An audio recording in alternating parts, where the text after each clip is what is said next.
podcast de l'article de Ahmed Nagy publié sur ledigi.ma. L'auteur a intitulé son article « Pour une poignée de dirhams ». Il commence son article ainsi. Médias et réseaux sociaux bruissent, depuis quelques semaines, des nouvelles de compétitions footballistiques, se déroulant au Maroc et ailleurs, et des dernières manifestations de sympathie, que nous vouent les dirigeants du pays voisin de l'Est. La routine, en somme. Des tréfonds de la vie courante, cependant, retentissent les lamentations des chefs de ménage et des commerçants, qui se plaignent, en chœur, de l'excessive cherté du coût de la vie.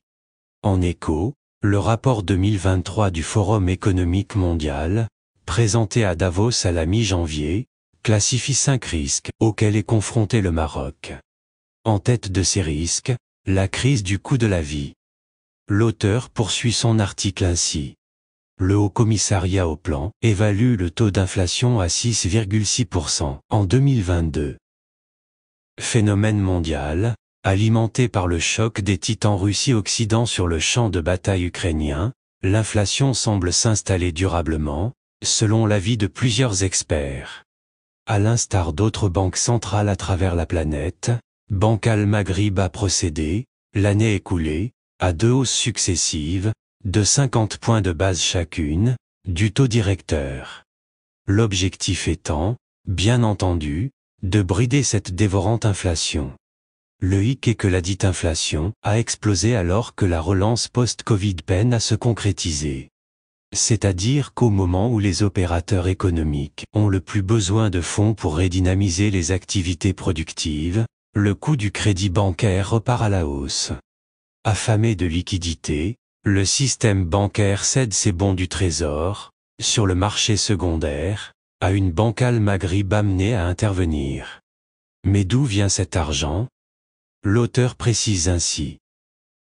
Parallèlement, le Maroc a dû consacrer pas moins de 17 milliards de dirhams à son budget de la défense pour 2023, du fait d'un voisinage belliqueux, qui a profité de la hausse des hydrocarbures, non pas pour couvrir les besoins de sa population, mais plutôt pour acquérir des armements.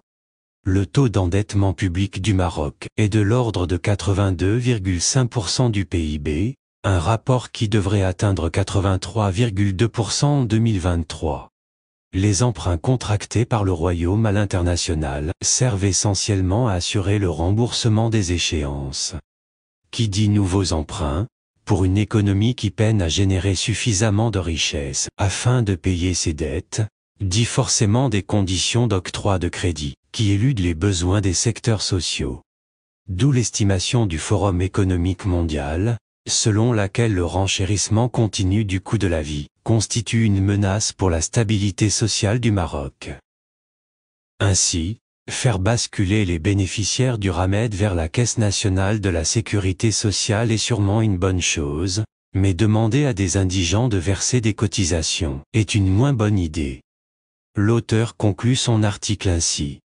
Un coût de la vie toujours élevé et des activités économiques toujours aussi molles, 1,3% de croissance réalisée en 2022, 3,5% estimé en 2023, n'augure pas, en effet, d'encourageantes perspectives.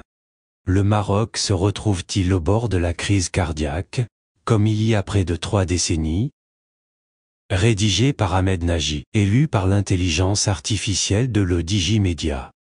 N'oubliez pas de télécharger notre application ledigi mobile sur Android et iOS, et de vous abonner à notre chaîne YouTube ledigi TV, si vous souhaitez être au courant des dernières actualités, podcasts et émissions télévisées.